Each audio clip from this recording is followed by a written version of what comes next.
And I was just thinking, how brave and just, I mean, it tells me everything I need to know about you that you're just like ready to go. And I'm so impressed with you. So thank you so much for talking to me today. Like No problem at I all. Thank you for having me.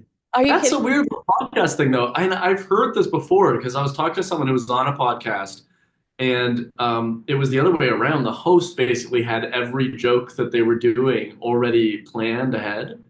And it was one of those podcasts, I won't say which one it is, but like it was one of the podcasts where you assume it's just like a couple of people just like having a chat. It's all natural. Yeah. And it kind of blew my mind that some of that stuff could be scripted. And I'm in the same boat as you. I just don't understand how you can naturally be a human being if you're kind of anticipating every word that everyone else is saying or everything that you're going to say. Yeah. So, yeah, I kind of Well, prefer the information. I will tell you, I'm so excited to talk to you one on one because the last time I talked to you, it was at a junket and it was you and the boys, and it was like wrangling an alligator because you guys were having so much fun. So, Charles, I'm so grateful to Remember that? actually. That was the New York premiere. Yes, and you guys were crazy. I was like, oh my God. Well, first of all, when I was researching you back then, I was under the Hmm. ignorant impression that you were this overnight success because just you shoot up out of nowhere and you're everywhere. But um Camp Rock Final Jam, like that's my jam. Rain, like you're I mean, you have an incredible, those are silly because you have some really great IMDb credits. Those are just Camp my Rock 2 guilt. is so funny because Camp Rock 2 is still to this day the like my friends, my close friends, that's the one that impresses them the most. And I was like literally 10 years old when I did that show. And they're still they don't care about Outlander. They don't care about any of the big things I've done. Lost in Space doesn't matter. But Camp Rock 2, that was the big one. I feel like it must be a nostalgia thing, but Oh, I love it. That is amazing to me. So congratulations on all of your success though. And I mean, what a triple threat. when when we get to know people like this, obviously their representatives are usually like, and they're really good at this and this and this and this. I did the creepy Instagram deep dive.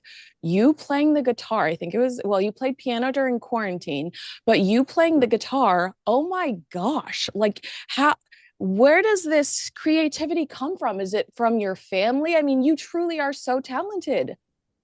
oh, thanks so much. I'm gonna have like a massive ego at the end of this interview. I know I just really love playing. I don't, I just play for the fun of it. I don't really do lessons. I started piano when I was very young, and I did lessons. I did like the Royal Conservatory levels.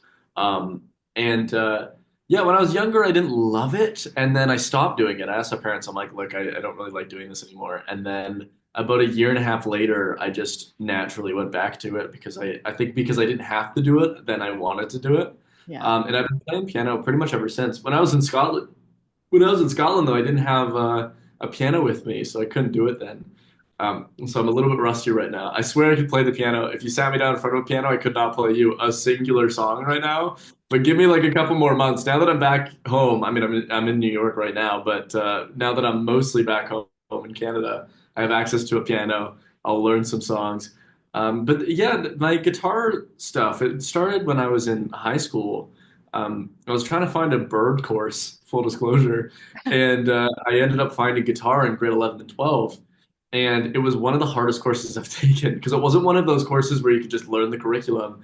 The teachers were they were really adamant that their students weren't just fulfilling the curriculum, but they were actually learning and getting better at guitar. So even though I had a little bit of guitar experience before, I had to really push myself.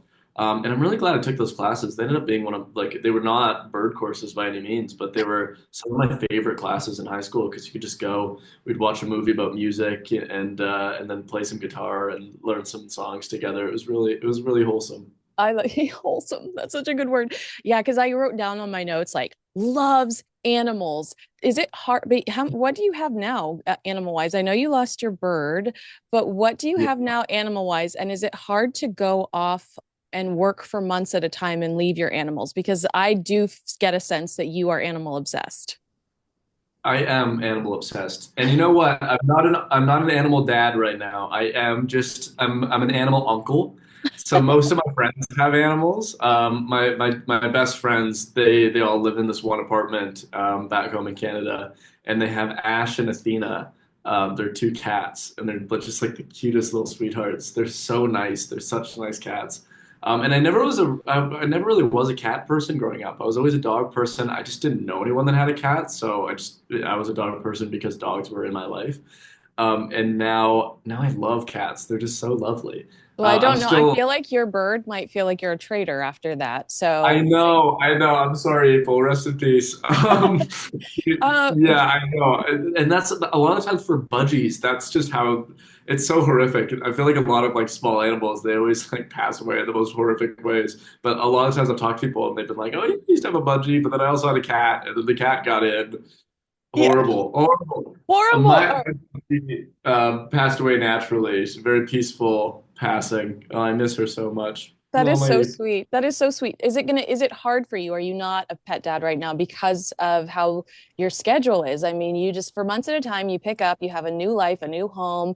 And that's got to be really hard to even imagine having a pet.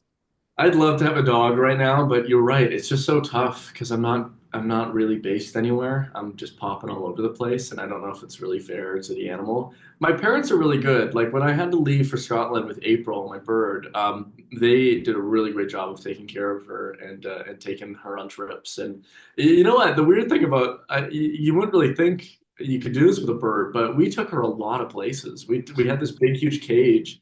And then we transport her into a smaller one that was only about this big, but it was only for like hour, 2 hour long trips in the car.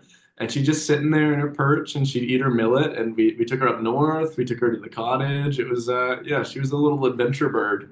That's a reality show that I would watch. I 100%. Now I kind of talked to you about this last time, but you've probably experienced so much more of it now. It's pretty common knowledge that Outlander has a very passionate fan base.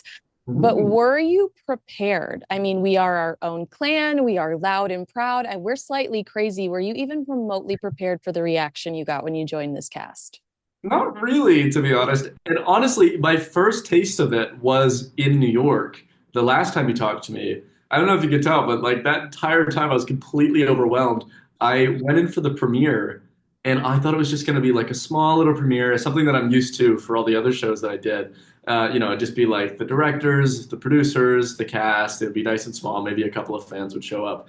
And then I came out of that car at the beginning, right where the red carpet was, and there were just like hundreds of Outlander fans. And they're screaming for It was like, you.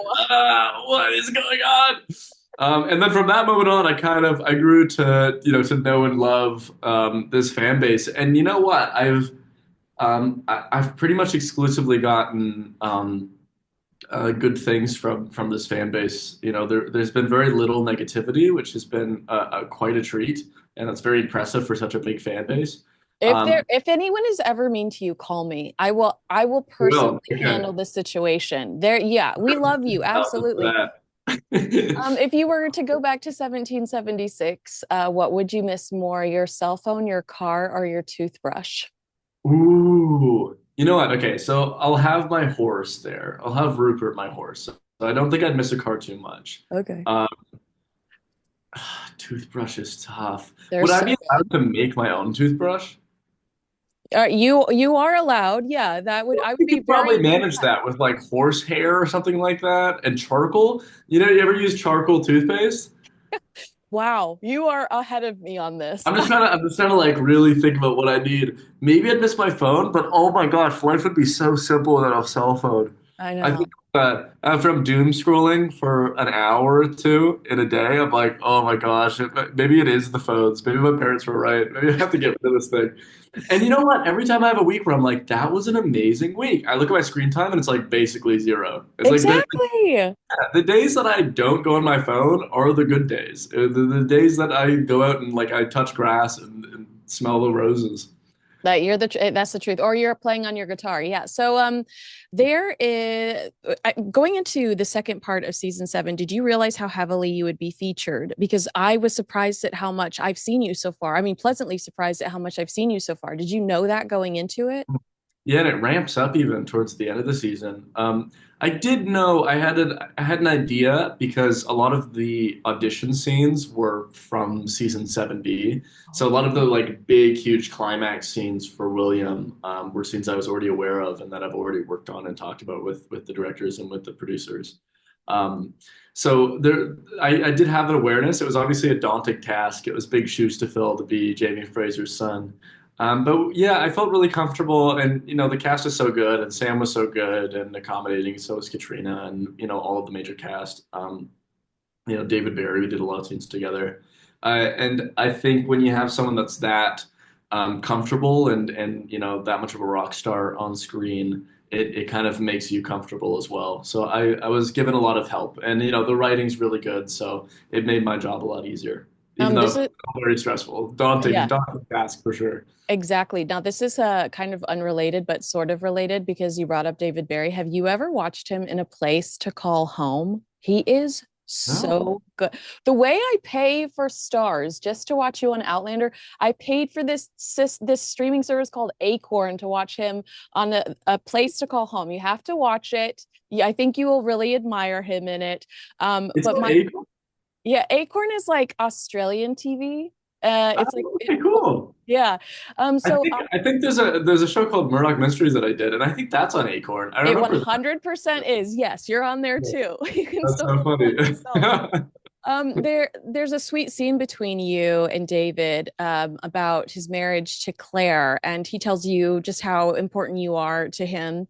Um, I hate this question because it feels so generic, but so far that's been my favorite scene. Do you have a favorite? I know it feels so cheesy to say, do you have a favorite scene? But I genuinely am curious after that one. Yeah, I mean that was a very good scene. It's all gonna make sense to William. He's like, "How do you owe Jamie Fraser this much? Why are you marrying his wife? Am I his son or something? I don't understand."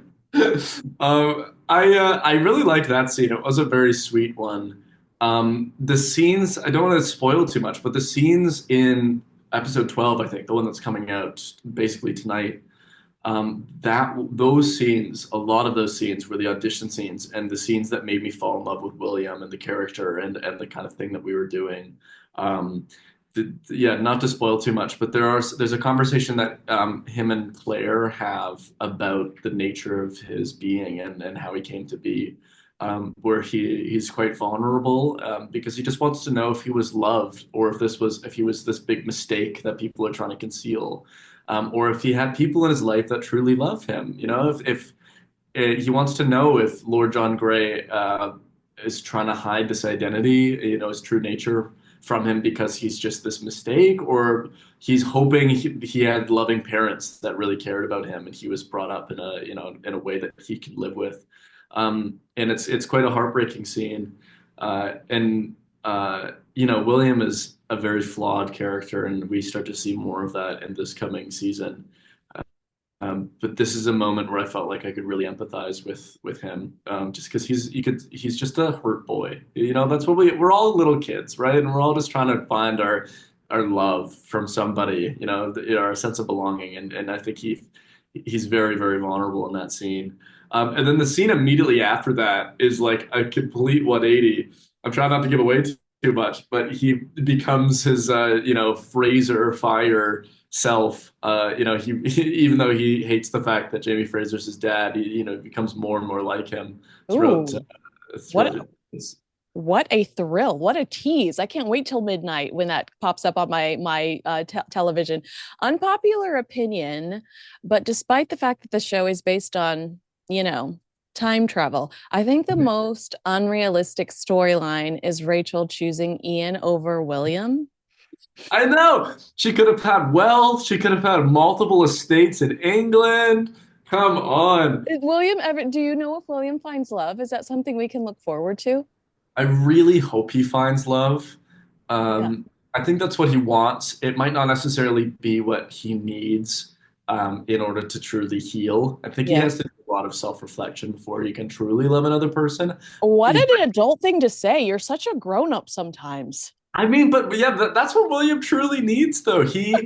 he hates himself because he hates this identity that's been thrown on him, right? He's always thought he was the ninth Earl of Ellesmere, the rightful heir to that title, and he always thought he grew up on these kind of English ideas of morality that revolve around his title. That's who he is. He was serving for king and country in the war. He's seen people die, his friends, and he's killed for the cause. And to find out that his true heritage is the kind of the complete antithesis of who he identifies as. He has going through a big self-hatred thing right now, and you have to love yourself before you can love anyone else truly. So he'll get there eventually. Whether or not he finds love with someone else, we'll see. But I'm hoping that he loves himself at some point first. You are so sweet. This was a very that was a very mature thing to say. I would have just been like, yeah, I hope so, and I hope she's cute. Or this is I kind of a mean, also that. I hope so, and I hope she's cute. this is kind of a bizarre question considering the circumstances and now knowing how angry you are over the fact that Jamie's your father. But do we think that William is all the best parts of Lord John and Jamie? Because I see both of them in you. I think he has taken away a lot of good qualities from Lord John and Jamie. I think that's maybe the best double father duo that you could possibly have as your parents. Yeah. They're strong. They have good virtues. They're very lovely people. Um, the On the flip side of that, though, William is still very much his mother's son, and there's a bit of darkness in him that you don't necessarily see in those two, because I think they always try and do the right thing. And William has, you'll see in the next couple of episodes, he does have this kind of selfish nature where he can want to just take for himself, and that's when he's at his worst. And that is just a part of him, and he's gonna have to figure out how to deal with his issues without hurting the people around him, because that is something that he does, and he does a lot of things that I would say are irredeemable, and you still kind of empathize with him because he's a very sad character, and he's been struck with tragedy, but yeah, there's a darkness to him as well. He's not all good like maybe Lord John or Jamie is. Oh, wow. I'm like actually getting pretty nervous here. This is my last question. I saved the best for last. Uh, I had a hard time processing last episode because of a certain fornication scene. If you were Jamie, could you forgive Claire and Lord John? Because I mean, I'm still recovering. I'm not kidding you. I'm like, I was floored. I didn't read the books. I'm Shocking. just Oh, right. So you're just like, what yeah, is happening? And I'm sure the book people were thinking, are they even going to add this in? Because this yeah. is so out of left field. This is so crazy. Um, you know, I don't like it's freaking Jamie Fraser. He's like he's the king of men and also the king of stubborn. So I don't know if he'll feel super good about it. But I mean, come on, man. They thought you were dead. They were trying to move on. They saw you in each other. I don't know. If I were him, I'd probably be mad for a little bit, but I'd let it go eventually. Yeah, that's my grief is like through carbs. Okay, well, Charles, it's so great to catch up with you again. You are such a sweet young man and so talented. Congratulations on all your success. Thank you so much. I appreciate that. Bye, guys. All right, see you later. Lovely talking to you.